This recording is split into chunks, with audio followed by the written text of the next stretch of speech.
So, like I said, we will hit on some NFL draft needs with just about 6 shows before the NFL draft starts in 3 weeks on April 23rd. We'll give you all 32 teams what they need on the what their needs are for this upcoming draft and how they can sort of address them going forward. So we'll do the entire AFC East, so the Jets, Dolphins, Bills, and Patriots, and we'll also take the Steelers from the AFC North and add them in to this at least edition of NFL draft needs. We'll go to the Jets. They have 7 picks as well, and really, if the Jets don't really address these 3 needs, I think Sam Darnold, at least these first 2 needs, Sam Darnold might have to request a trade. And I'm not kidding by that, by the way. I think Sam Darnold is a talented quarterback. I still think he has a lot of ways to go. But he right now has zero help. And here's what I mean by that. The first need the Jets have to address, wide receiver. Sam Darnold really has not had a number 1 wide receiver to throw to so far in his 2 years as quarterback for the Jets, right? He had Robbie Anderson. The debate now, and you see the Jets didn't sign him and give him all the money as he went to the Panthers, but I think the debate, and the Jets made the right move on this, is that is Robbie Anderson a number 1 wide receiver? To me, he is not. He is a great second piece. He is a great secondary wide receiver. He is a great number 2 option. He is not a number 1. He is not a guy that can carry the wide receiving core and kind of lead their way and be the mismatch, take on the best corner for their team, and win those battles. So to me, at least, it was smart that the Jets moved on from him, wasn't going to pay him the money to be a number 1. They had Brashad Perriman, Jamison Crowder. To me, both of those guys are ancillary pieces. Obviously, Jamison Crowder was there last year, but Brashad Perriman, again, you add him from the Bucs. Up and down career, first-round draft pick, hasn't showed consistency. He has not. And again, to me at least, if you have him in a secondary role with Jamison Crowder, they are great ancillary pieces that can win matchups against second and third corners. You need a number 1. And the Jets right now, sitting at pick number 11, have a great opportunity to draft a number 1 wide receiver, whether it's CeeDee Lamb from Oklahoma, Henry Ruggs from Alabama, Jerry Jeudy from Alabama. There is a legitimate chance here for the Jets to get a number 1 bona fide stud for Sam Darnold to throw to. They have to do it. So there's right now, Sam Darnold has to get a receiver, and there's a great chance, again, at the Jets where they're sitting, to draft that. And secondly, offensive line. Most importantly, offensive tackle. The Jets last year obviously looked terrible at some points, and there's a lot of different factors going in. Obviously, the GM changed, so you had Adam Gase coming in, wasn't really agreeing with Mike McCagnon and the players he's selecting. So you had some friction at the top. Obviously, Adam Gase won that battle, got Mike McCagnon out here now. Joe Douglas got his guy in as general manager. So you got to think that at least this is the first offseason that the general manager and the head coach are on the same page in terms of personnel and what players fit the offense and the defense for the systems they're trying to run. And with that said, obviously last year it's Sam Darnold coming down with mono. You had him coming back midway through it was just a mess last year, to where really everything that could have gone wrong for the Jets did go wrong. And so while Sam Darnold, I wouldn't even say regress, because I think a lot of the factors that led to his bad play were out of his control. One of the reasons for his bad play was that the offensive line was very porous and very bad at protecting him. Jets allowed the 4th most sacks last year and the 5th most quarterback hits. Now, they already started to address that, at least interior-wise. Signed Connor McGovern as a center. Greg Van Roten, again, as a guard. So they're starting to at least address the interior of the offensive line. They desperately need a tackle to help protect Sam Darnold. And this is where, too, if you look at the draft, like I said, it's a very deep wide receiver draft. If you think, if you're Joe Douglas, that there's enough talent in the second round, you can get a wide receiver there, then draft a tackle in the first round, where you have to get at least either a receiver or an offensive tackle to protect Sam Darnold and give him a chance to run this offense. Last year, I feel like he didn't have a chance to run the offense, and it was tough to watch at some point. You really feel bad for him, and like I said, if they, with their first-round pick, take anyone but a receiver or an offensive tackle and don't do a great job at addressing either position in the draft, if I'm Sam Darnold, I'm looking for somewhere else to play, because they don't obviously give you anything, any sort of window or any sort of opportunity to have success. And you look at what's happening, in Houston, at least with Sean Watson and Bill O'Brien, where he's just taking away pieces instead of adding pieces. Similar thing that could happen here in New York. Those two have to be the 2 positions of need the most, and they have to address them early on in the draft if you're the Jets, to just give Sam Darnold on this offense a chance. And finally, again, third team, and the third time I'm saying this position, edge rusher. 23rd in sacks last year. They had no outside threat to getting to the quarterback.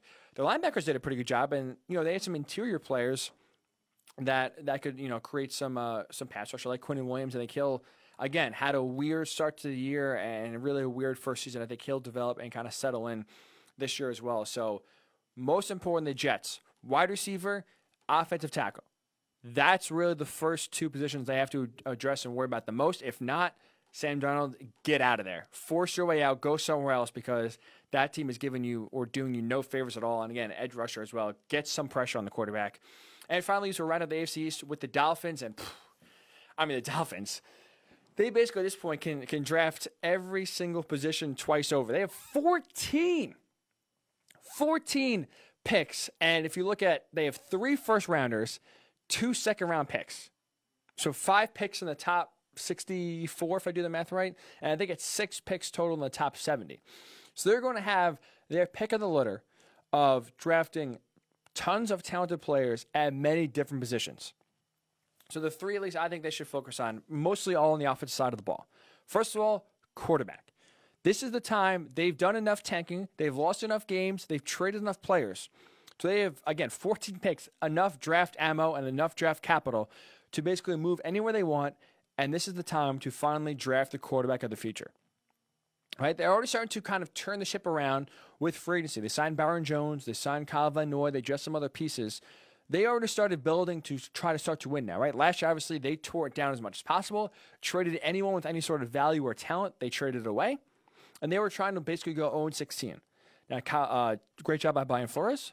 Great job by the rest of the players on finishing strong and really, kind of rebounding. So now this is the time to take that momentum for the end of the season, use it, get a quarterback, and let's start moving this thing forward and let's start building towards the future and giving fans something to hope for.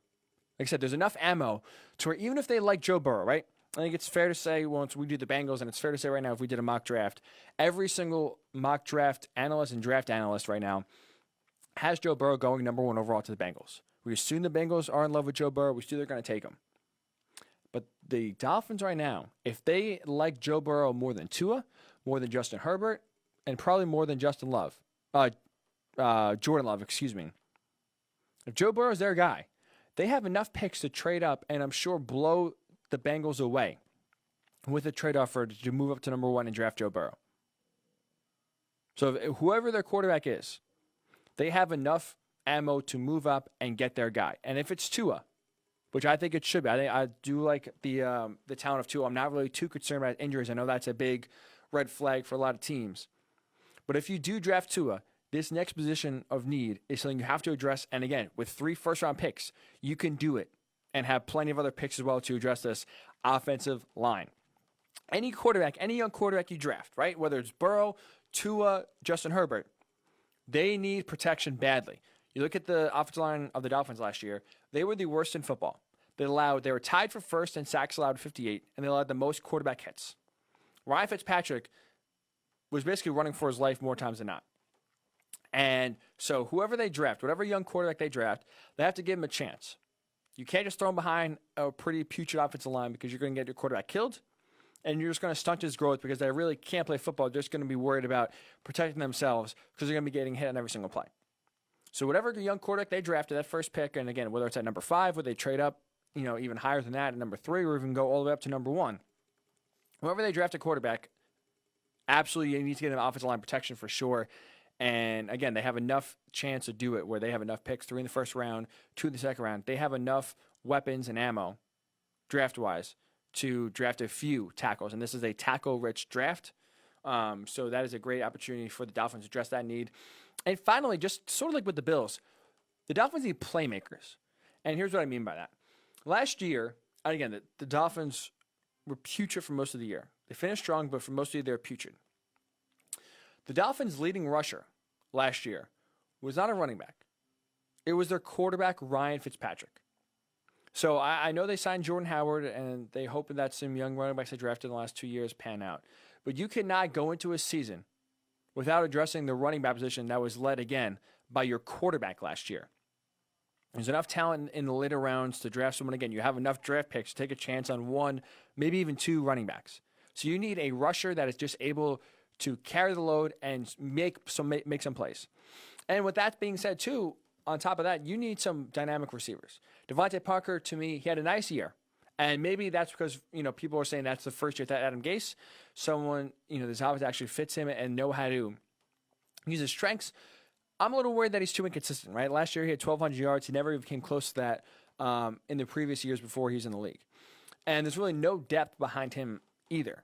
So at least this is now a chance, again, with a very rich wide receiving draft class, to draft a guy or two or three that could really come in, be an impact in the second or third round. And again, you have enough draft capital to make this happen. So to me, it's the Dolphins did a great job of free agency on the defensive side. This draft with 14 picks has to be focused on the quarterback, the offensive line, and getting some playmakers to make some plays. And finally, we'll finish off here with the Steelers. They have 6 picks, no first-round pick and 2 second-round picks. So again, they're a little tougher there, at least with no first-round pick to address some needs. But to me, another theme, offensive line, like I said with the Patriots, you can't have enough depth, and you can't have enough talent there on the offensive line. You really need to stockpile, because with injuries and with poor play and offensive line guards, tackles, and centers getting paid if they reach free agency, that is now a position we're seeing that teams are willing to spend a lot of money. So they need and realize they need to protect their young assets that they have in quarterbacks, and especially with quarterbacks being paid astronomical salaries that just right now have no inclination of slowing down anytime soon with the average annual value. You need to protect this person you're giving all this money to. So the offensive line, again, you can't stockpile enough talent. You can't draft enough. And now with the Steelers, they obviously have a big-time quarterback in Ben Roethlisberger returning. 30 years old, you have to protect him. Right? Obviously, last year was kind of a non-contact injury per se, where he hurt his elbow with throwing the ball. Similar, he didn't have Tommy John, but a similar injury to what a baseball pitcher would suffer. It's not like he took a hit and got hurt. It was just more him throwing the ball. Like I said, you can never have enough offensive line depth, and especially, too, if you look at the Steelers next offseason, they're going to have a few guys hit free agency. Like I said, those guys are starting, the offensive line is really getting paid now a lot of money. So it's tough to, once they reach free agency, keep up with market value and pay your guys to stay. So you keep on drafting young offensive linemen, and again, just keep on building your strength. Wide receiver is another again, with so much talent in the wide receiver draft class, the Steelers, especially now, when you think their window with Ben returning is probably right now, you need to add some legitimate weapons on the outside. Do they have Juju Smith-Schuster? I would say he's not a number one wide receiver. Similar to Robbie Anderson, I would say he's a better version of Robbie Anderson. I think at his best, he could be a 1A sort of guy. You saw when Antonio Brown was in Pittsburgh. Juju Smith-Schuster really, really benefited from having, getting the secondary attention, let's say, while Antonio Brown was the main guy, getting double teamed and going against the team's number one corner every year or every game. So Schuster really benefited, and Juju benefited from not having that attention on him and not really having the attention of a number one.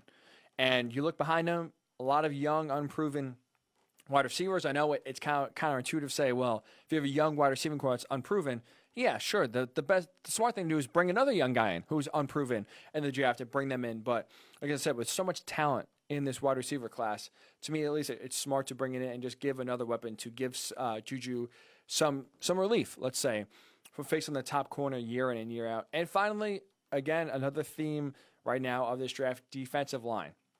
And look specifically in the AFC North where the Steelers are. They have to deal with Lamar Jackson, Baker Mayfield, and we presume Joe Burrow 6 times a year, every year. Right? The best way to throw off their game, as we say, interior pressure. And not to mention, too, the Browns with Nick Chubb and the Ravens with just a million running backs and Lamar Jackson have great running games and lean on these running games. You have to build a defensive line that can tailor and that is catered to stopping the run. Right? You can't worry about trying to face Patrick Mahomes and trying to face Deshaun Watson if you can't get out of your own division, and you can't stop right now the strengths that, let's say, the Ravens and the Browns and some of these young, mobile, elite quarterbacks have. So fit your team to the system you have, and that, to me at least, is defensive line, getting some wide receivers, and then as well drafting some offensive line help.